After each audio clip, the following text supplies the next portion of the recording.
जी अस्सलाम वालेकुम students, welcome back to my channel. Student, आज हम इस लेक्चर में exercise chapter number 1 chemistry first year से एक्सरसाइज से एक प्रॉब्लम सॉल्व करेंगे जिसमें हम डिटरमिन करेंगे how to calculate the empirical and molecular formula of the compound. ये हमारे पास एक ऑर्गेनिक कंपाउंड दिया गया है, सेरोटोनिन। सेरोटोनिन एक ऑर्गेनिक कंपाउंड है जिसके अंदर कार्बन, हाइड्रोजन, ऑक्सीजन और नाइट्रोजन मौजूद है। That is responsible for the conduction of nerve impulse,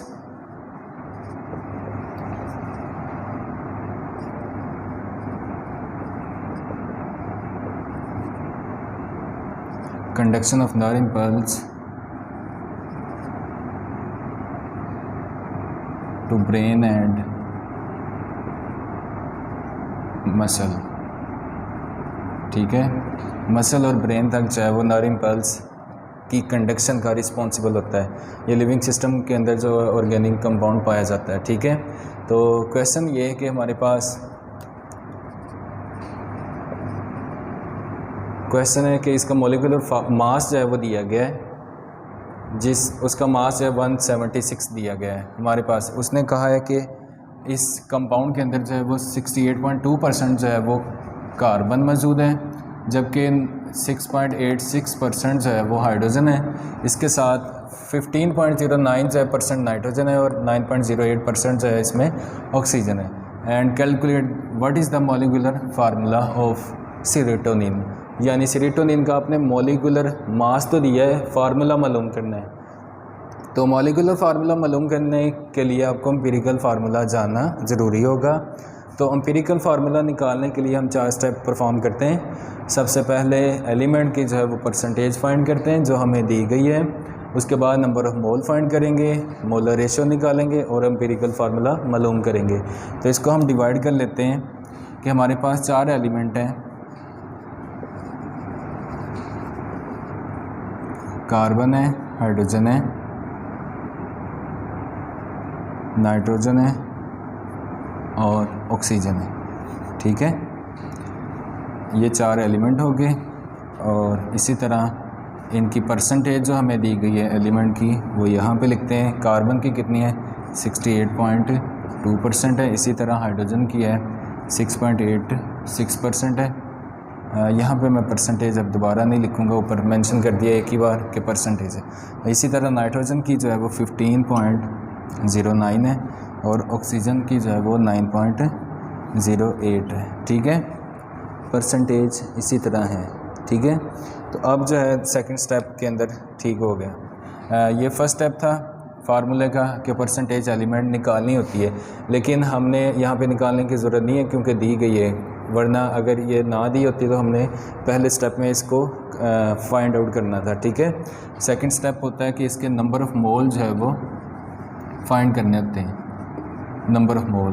तो नंबर ऑफ़ मोल कैसे फाइंड करते हैं, ये जो एलिमेंट परसेंटेज हमें दी गई है तो कार्बन के नंबर ऑफ़ मोल कैसे फाइंड करेंगे। कार्बन का जो मास दिया है उसके मोलर मास से, एलिमेंट जो मास दिया है उसके मोलर मास से जो है कार्बन के डिवाइड कर देना, आपके पास इसकी वैल्यू आ जाएगी नंबर ऑफ़ मोल की। इसी तरह हाइड्रोजन की निकालने के लिए नंबर ऑफ़ मोल, इसके एलिमेंट परसेंटेज की वैल्यू 6.86 को हम डिवाइड कर देंगे इसकी मोलर वैल्यू से। हाइड्रोजन का मास है 1.008। ठीक है, और इसी तरह नाइट्रोजन का जो है वो एलिमेंट रेशो जो है वो परसेंटेज 15.09 और इसका नाइट्रोजन का मोलर मास जो है वो 14 होता है।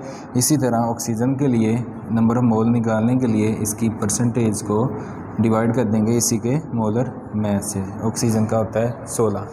ठीक है, तो यहाँ पे कैलकुलेटर से हम कर लेते हैं।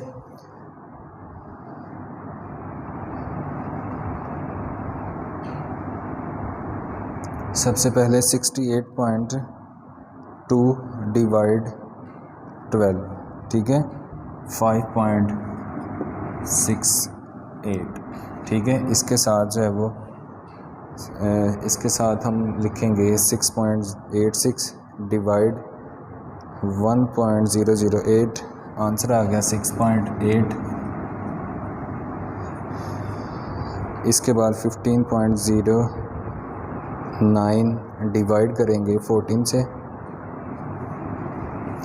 1.07, ठीक है। और इसी तरह 9.08 डिवाइड करेंगे 16 से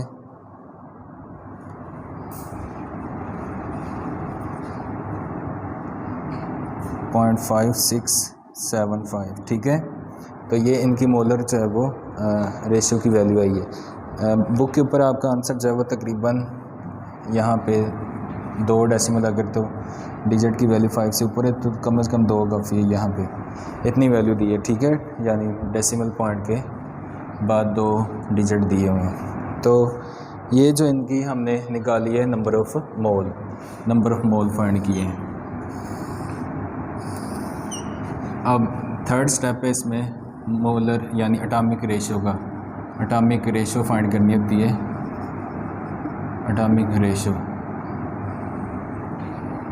रेशियो कैसे फाइंड करेंगे कि मोलर वैल्यू में सबसे वैल्यू जो छोटी होगी उसको डिवाइड कर देंगे सारे मोलर वैल्यू से। एटॉमिक रेशियो कैसे निकालते हैं, जो जितनी भी वैल्यू दी हैं उनको, और जो नंबर ऑफ़ मोल की वैल्यू निकली सबसे छोटी, जैसे ये 0.56 है तो इसको डिवाइड कर देंगे हम 0.56 से, ठीक है। इसी तरह इधर 6.80 से 0.56 को डिवाइड कर देंगे। इसी तरह इधर 1.07 को 0.56 से डिवाइड कर देंगे।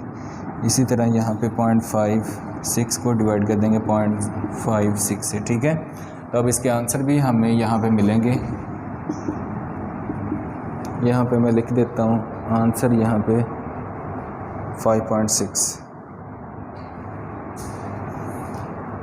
इसका आंसर आ गया 10, यहाँ पे है 12, यहाँ पे 2 और यहाँ पे 1 है, ठीक है। तो ये वैल्यू इसका एटॉमिक रेशियो का आंसर आ गया। एटॉमिक रेशियो कैसे निकाली हमने, जो नंबर ऑफ मोल में सबसे छोटी वैल्यू थी तो उसको उससे डिवाइड किया चारों वैल्यू से, तो रिस्पेक्टिव कार्बन, हाइड्रोजन, नाइट्रोजन और ऑक्सीजन की एटॉमिक रेशियो निकल आई। यही वो रेशियो है जो उस एलिमेंट के एम्पिरिकल फार्मूला हमें बताएगी। जैसे कार्बन है, कार्बन के सामने 10 लिखा है तो इधर C10 आ जाएगा, ठीक है। हाइड्रोजन के सामने जो आंसर आया वो है 12 है, हाइड्रोजन की तादाद 12 होगी, ठीक है। इसी तरह नाइट्रोजन के सामने 2 है तो नाइट्रोजन की तादाद 2 होगी। इसी तरह ऑक्सीजन का 1 है तो ऑक्सीजन 1 होगा, ठीक है। ये इसका एम्पिरिकल फार्मूला निकला है, ये निकला है, ठीक है। यहाँ से हम एम्पिरिकल मास मालूम कर सकते हैं कि ये जो फार्मूला दिया है इसका मोलर मास निकाल लें तो वो एम्पिरिकल मास होगा, ठीक है। वो यहाँ पे हम निकाल लेते हैं एम्पिरिकल मास, क्योंकि एम्पिरिकल मास जो है वो निकालना ज़रूरी है, क्योंकि वैल्यू n जो है वो रिक्वायर होगी। एक्चुअली मॉलिक्यूलर फार्मूला जो होता है, मॉलिक्यूलर फार्मूला वो बराबर होता है n इंटू एम्पिरिकल फार्मूला। और एम्पिरिकल फार्मूला जो है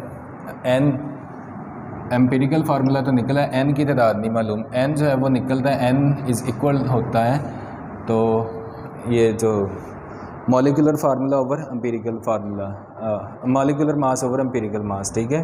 तो यहाँ पे एम्पिरिकल मास पहले फाइंड कर लेंगे। जैसे कार्बन का 12 ज़रब 10 जमा 1 ज़रब 12 जमा 14 इंटू 2 जमा 16 इंटू 2, तो आपकी बुक पे लिखा हुआ है इसका आंसर 176 आएगा, ठीक है। तो देखो n की तादाद यहाँ पे n की तादाद 1 आएगी, क्योंकि मॉलिक्यूलर मास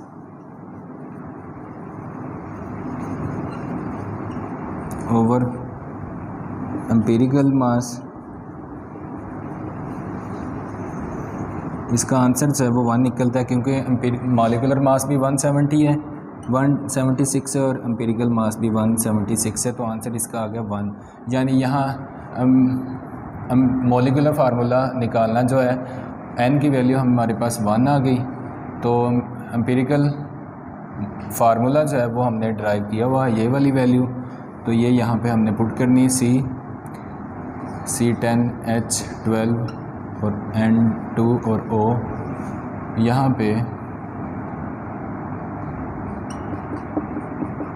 इसका जो मॉलिक्यूलर फार्मूला है यहाँ पे निकला है C10H12 N2 और O।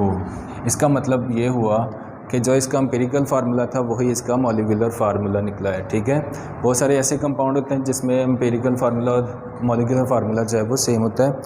तो ये था स्टूडेंट, हमने फाइंड आउट किया कि किस तरह ये हमें मॉलिक्यूलर मास दिया हुआ है और मॉलिक्यूलर फार्मूला किस तरह निकालना है। तो मॉलिक्यूलर फार्मूला निकालने के लिए एक्चुअली एम्पिरिकल फार्मूला निकालना ज़रूरी है, और इसको निकालने के लिए हम 4 स्टेप ये परफॉर्म करते हैं। तो ये लॉन्ग क्वेश्चन है आपका, तो इंशाल्लाह उम्मीद है कि आपको समझ आएगी। इंशाल्लाह मिलेंगे नेक्स्ट वीडियो में। अल्लाह हाफिज़।